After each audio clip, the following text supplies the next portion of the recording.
KKMD 659화 미국 군사 전문지 디펜스 뉴스 번역. 또 너냐? 2024년 루마니아 보병 전투 장갑차 및 자주포 수주전에서 다시 격돌하는 한국과 독일.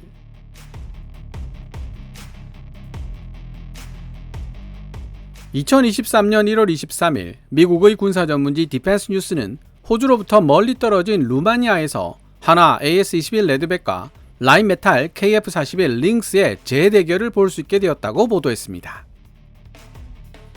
여기 더해 하나가 만드는 자주포 K9 썬더와 독일 크라우스 마페이 베그만이 만드는 판저 하우비츠 2000의 경쟁까지 더해져 호주와 노르웨이에 이어 유럽 전차 강국 독일과 신흥 아시아 방산 강국 대한민국의 용호 상박 대결이 동유럽 국가 루마니아에서 다시 펼쳐지게 된 것입니다. 먼저 미국의 군사 전문지 디펜스 뉴스가 2023년 1월 23일에 보도한 기사 Romanian government readies fighting vehicle howitzer deals in 2024. 2024년을 맞이하여 보병 전투 장갑차와 자주포 조달을 준비하는 루마니아 정부를 번역해 함께 살펴본 뒤 이야기를 이어나가 보도록 하겠습니다. 디펜스 뉴스 기사 원문은 노란색 글자로 제4견이나 역주는 하얀색 글자로 표시됩니다. 국방 관계자 및 관련 문서에 따르면 루마니아 정부는 올해 2024년 국방 예산을 약 208억 달러, 하나 27조 7천억으로 작년 2023년 대비 거의 45% 정도 늘어난 금액으로 증액할 계획이다. 이러한 국방 예산 증액은 올해 최종 계약 서명을 앞두고 있는 주요 무기 구매를 수용하기 위한 목적인 것으로 알려지고 있다. 국방부 관계자는 궤도형 보병 전투 장갑차 및 자주포 구매와 관련하여 최소 2개 이상의 주요 계약이 체결될 것이라고 언급했다. 보병 전투 장갑차와 자주포 두 가지 주요 플랫폼 조달 계약을 위한 경쟁이 치열해지면서 수많은 해외 방산업체들이 루마니아에게 그들의 장비를 제공하기 위해 줄을 섰다. 공개된 정보에 따르면 루마니아 정부는 최대 298대의 신형 보병 전투 장갑차를 구매하기 위해 30억 유로, 한화 4조 4천억 규모의 IFB 프로그램을 진행하고 있다. 현지 관측통에 따르면 루마니아 육군은 대한민국 하나에어로스페이스의 AS-21 레드백, 제너럴 다이내믹스 유러피언 랜드 시스템의 아스코드, 독일 라인메탈의 링스, 그리고 스웨덴 BAE 시스템즈 헤글룬즈의 CV90 중 하나를 선택할 것으로 예상된다. 국방부 대변인은 디펜스 뉴스와의 인터뷰에서 신형 보병 전투 장갑차 계약업체에 대한 선정 절차가 진행되고 있으며 본격적인 계약 체결은 2024년 중으로 이루어질 것으로 예상된다고 밝혔다. 9억 2천만 달러, 하나 1조 2천억 규모의 자주포 조달 프로그램도 진행 중인 루마니아 정부는 155mm 자주포 54문을 관련 지원 차량과 기타 장비 그리고 탄약과 함께 구매하는 방안을 검토하고 있는 중이다. 현지 소식통에 따르면 입찰 대상 업체에는 판저 하우비츠 2000을 내세운 독일 크라우스 마페이 베그만과 K9 썬더를 앞세운 하나 에어로스페이스 그리고 T-155 프루트나를 출품한 터키 BMC 등이 포함되어 있다. 해당 루마니아 국방부 대변인은 자주포 계약은 2024년 중으로 체결될 것으로 추정된다고 말했다. 또한 루마니아의 5세대 스텔스 전투기 F-35A 구매 계획도 만반의 준비를 마치고 실행만 기다리고 있는 상황이며 F-35 32대 구매에 필요한 비용은 65억 달러, 한화 8조 6,700억 규모로 예상되고 있다. 루마니아 정부는 2024년에 F-35 인수 계약에 서명하는 것을 목표로 하고 있으며 장기적으로 16대의 F-35를 추가로 주문하는 것을 고려하고 있다.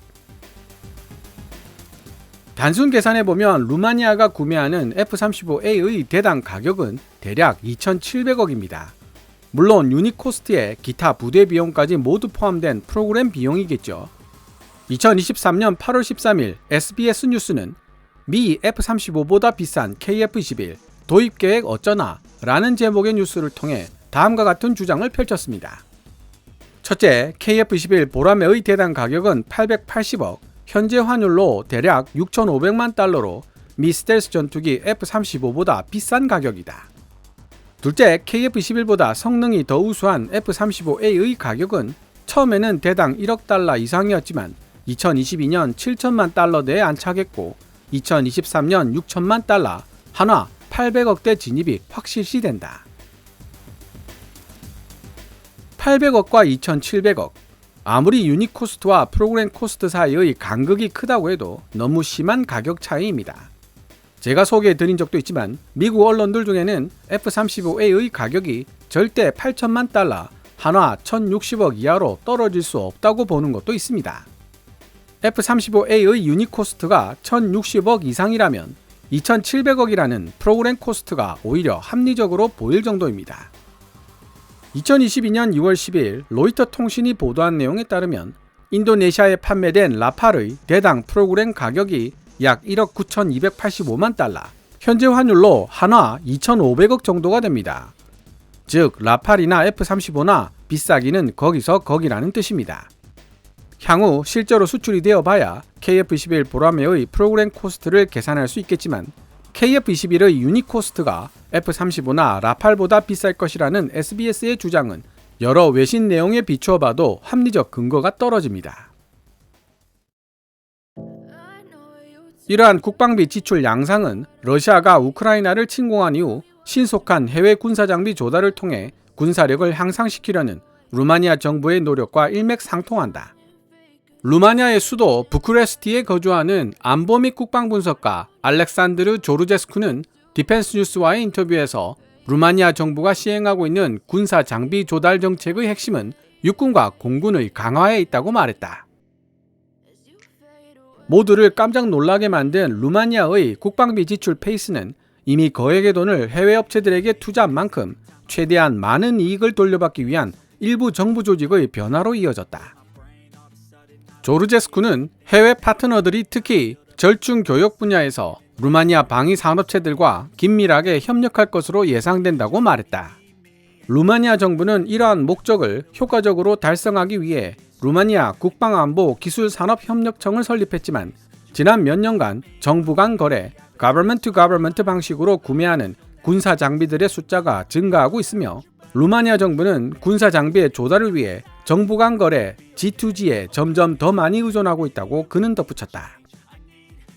현지 군사 전문가 조르제스쿠는 루마니아의 새로운 국방 예산의 약 40%가 구소련 시대 장비를 대체할 새로운 무기를 구매하기 위해 사용될 것이며 나머지 국방 예산의 상당 부분을 잘못된 관리와 투자 부족으로 꽤 오랜 시간 침체되어 있었던 루마니아 방위 산업 능력을 향상시키는 데 사용할 생각이라고 분석했다. 지금까지 미국의 군사 전문지 디펜스 뉴스가 2023년 1월 23일에 보도한 기사를 번역해보았습니다. 2019년 AS-21 레드백이 참여했던 호주 차기 보병 전투장갑차 수주전에서 최종 계약자가 결정되기까지 4년이라는 시간이 필요했고 2021년부터 노르웨이 주력 전차 수주전에 참여했던 K2 흑표에 대한 결정이 내려지는데도 거의 3년 가까운 시간이 걸렸다는 점에 비추어 본다면 2024년까지 최종 계약을 체결하겠다는 루마니아의 의사결정 속도가 엄청나게 빠르다는 사실을 알 수 있습니다. 루마니아 보병 전투장갑차 수주전에서 AS-21 레드백이 상대해야 할 경쟁자들 중 KF-41 링스나 CV-90은 이미 호주에서 만났던 경험이 있는 기종입니다.